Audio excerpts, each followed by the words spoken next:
GeM தொலைக்காட்சி நேயர்களுக்கு வணக்கம். நான் முத்துக்குமார். திமுக இளைஞரணி செயலாளர், 1000 விளக்கு தொகுதி சட்டமன்ற உறுப்பினர், சென்னை மாநகராட்சி மேயர், துணை பொதுச் செயலாளர், உள்ளாட்சித்துறை அமைச்சர், துணை முதலமைச்சர், பொருளாளர், தமிழகத்தின் எதிர்க்கட்சி தலைவர், செயல் தலைவர், இப்படி ஒவ்வொரு பதவியில் இருந்து இன்று திமுகவின் தலைவராகவும் தமிழ்நாட்டினுடைய முதலமைச்சராகவும் உயர்ந்துள்ள நம் தமிழ்நாட்டின் தற்போதைய முதலமைச்சர் மு.க.ஸ்டாலின் அவர்களின் வாழ்க்கை குறித்தும் அவரின் அரசியல் பயணம் குறித்தும் அவர் அரசியலில் சந்தித்த பல நிகழ்வுகளை குறித்தும் தான் இந்த காணொளியில் பார்க்க போகிறோம். Welcome to gem tax.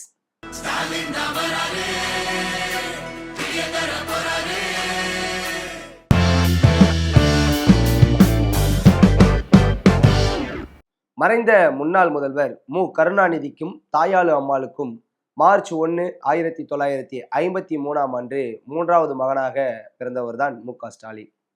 கலைஞர் கருணாநிதி ஸ்டாலினுக்கு தன்னுடைய அரசியல் வாழ்க்கைக்கு திருப்பு முனையா இருந்த ஐயா பெரியார், அண்ணாதுரை ஆகியோரை நினைவு கூறுற வகையில தன்னோட மகனுக்கு ஐயாதுரை அப்படின்னு பேர் சூட்ட முடிவு பண்றாரு.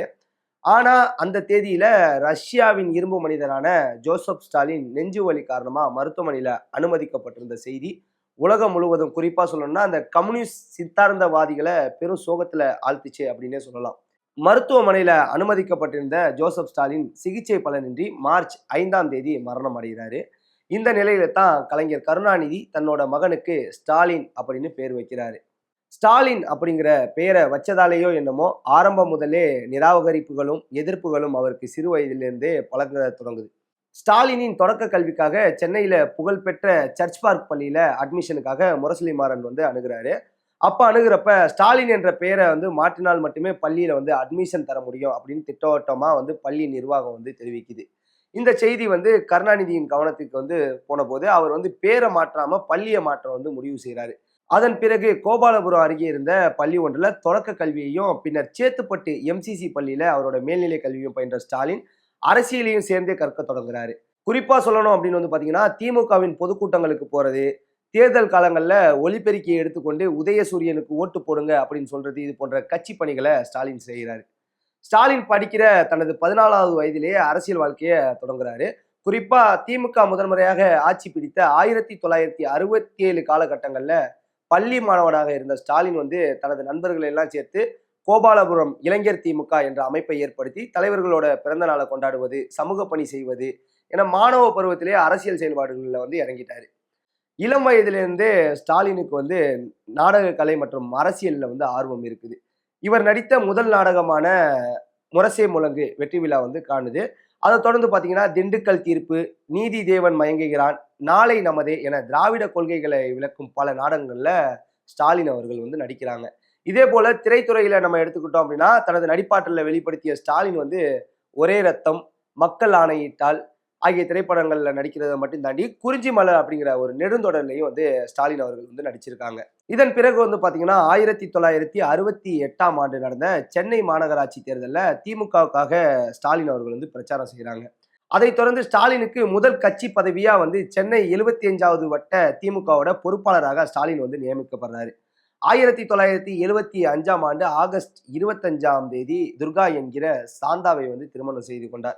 அதன் பிறகு 1976 நாடு முழுவதும் அவசர நிலை பிரகடனம் செய்யப்பட்ட போது முதலமைச்சர் கருணாநிதி தலைமையிலான திமுக அரசு கலைக்கப்பட்டது.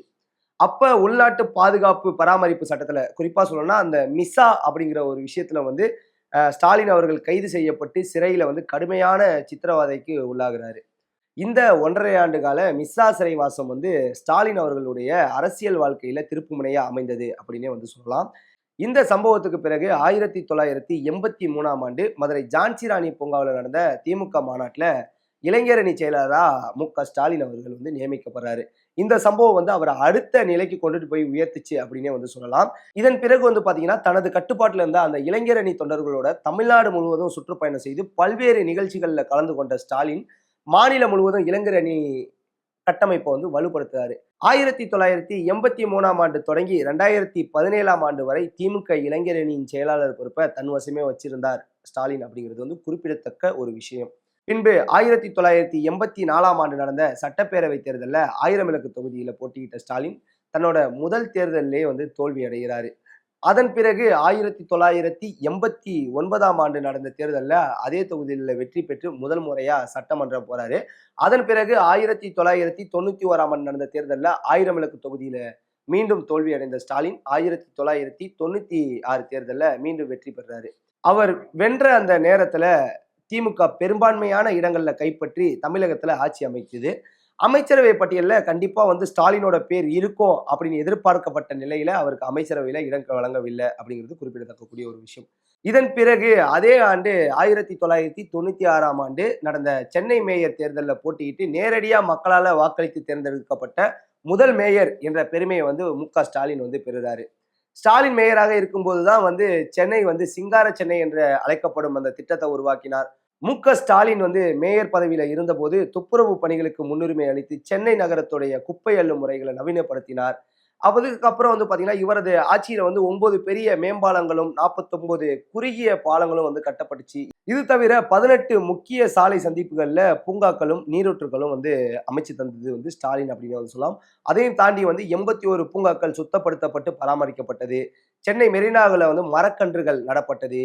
பெரம்பூர்ல ஆடு மாடு இறைச்சி கூடம் சுற்றுச்சூழலுக்கு மாசு ஏற்படுத்துவதை தவிர்க்கும் வகையில நவீன முறையில் வந்து அது மேம்படுத்தப்பட்டது. அவரது பதவி காலத்துல நெரிசல் மிகுந்த 10 சாலைகள்ல மேம்பாலங்கள் கட்ட முடிவு செய்யப்பட்டது. இந்த மேம்பாலங்கள் கட்ட 95 கோடி ரூபாய் நிதி ஒதுக்கப்பட்டிருந்தது. ஆனால் அந்த மேம்பாலங்கள் திறந்து வைக்கப்பட்டது போது 30% நிதி மீதம் இருந்தது அப்படிங்கிறது இதுல குறிப்பிடத்தக்கக்கூடிய ஒரு விஷயம். இதன் பிறகு மு.க.ஸ்டாலின் 2001ஆம் ஆண்டு 2வது முறையாக அவர் சென்னை மக்களால மேயராக தேர்ந்தெடுக்கப்படுகிறார்.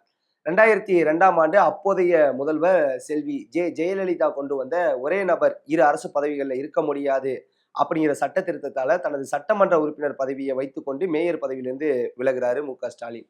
அதன் பிறகு வந்து பாத்தீங்கன்னா 2003ஆம் ஆண்டு நடந்த திமுக பொதுக்குழுல கட்சியோட உச்சபட்ச பொறுப்புள்ள ஒருவரான கட்சியோட பொதுச் செயலாளர் பதவியை வந்து ஏற்கிறாரு ஸ்டாலின். பொறுப்பு ஏற்ற பிறகு 2006ஆம் ஆண்டு நடந்த தேர்தலில் 1000 விளக்கு தொகுதியில போட்டியிட்டு வெற்றி பெறுறாரு. வெற்றி பெற்ற ஸ்டாலின் வந்து உள்ளாட்சித்துறை அமைச்சராகவும் பதவி ஏற்கிறாரு. உள்ளாட்சித்துறை அமைச்சரா பதவியேற்ற மு.க.ஸ்டாலின் அந்த நேரத்துல 1,75,493 மகளிர் சுய உதவி குழுக்களை நிறுவி மாநிலம் முழுவதும் மகளிர் சுய உதவி குழுக்களை வந்து தொடங்குவதில் முக்கிய பங்காற்றியது மட்டுமல்லாம ஒகேனக்கல் மற்றும் ராமநாதபுரம் கூட்டு குடிநீர் திட்டங்கள் போன்ற பல்வேறு விரிவான குடிநீர் திட்டங்களையும் அவர் தொடங்குறாரு. 2008ஆம் ஆண்டு கட்சியின் 3வது பொறுப்பான பொருளாளராகவும் 2009ஆம் ஆண்டு துணை முதலமைச்சராகவும் மு.க.ஸ்டாலின் வந்து பொறுப்பேற்கிறாரு. அப்போதைய முதல்வர் கருணாநிதியோட துறைகளையும் கூடுதலா வந்து அவர் கவனிக்க தொடங்குறாரு. அதன் பிறகு 2011 சட்டமன்ற தேர்தலில் கொளத்தூர் தொகுதியில போட்டியிட்டு வெற்றி பெறுறாரு மு.க.ஸ்டாலின். வெற்றி பெற்றாலும் திமுக படுதோல்வி அடைந்து ஆட்சியை வந்து அங்க இழக்குது. எதிர்கட்சி அந்தஸ்தை கூட பெற முடியாத நிலையில திமுக சட்டமன்ற குழு தலைவராக பொறுப்பேற்று மு.க.ஸ்டாலின் வந்து சட்டமன்றம் போறாரு. 2016 தேர்தலுக்கு முன்பாக கட்சியை வலுப்படுத்த நமக்கு நாமே விடியல் மீட்பு பயணத்தை வந்து தொடங்கி தமிழ்நாடு முழுவதும் பரப்புரை மேற்கொள்றாரு ஸ்டாலின் அவர்கள்.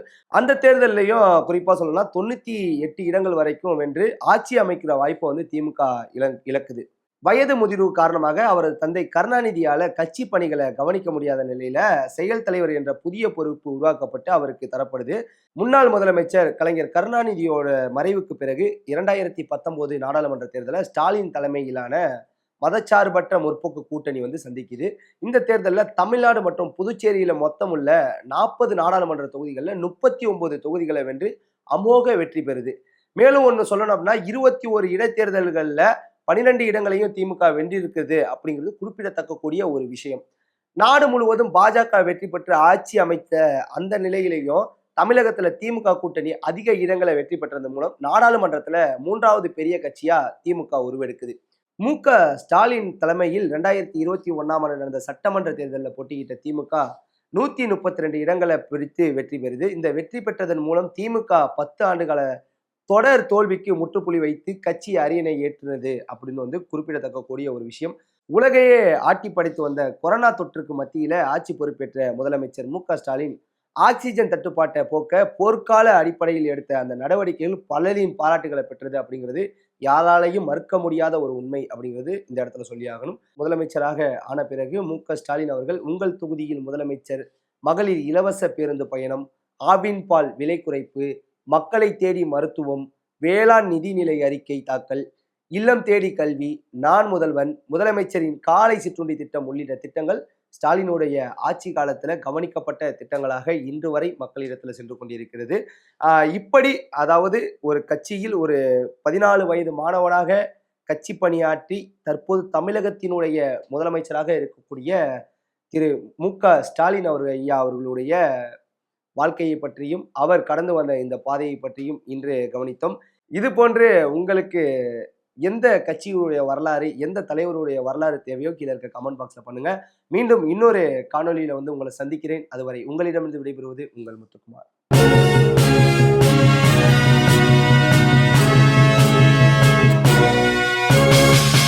உடனுக்குடன் அப்டேட் தெரிந்து கொள்ள ஜெம் டிவி தமிழ் ஆப்பை இன்ஸ்டால் செய்யவும்.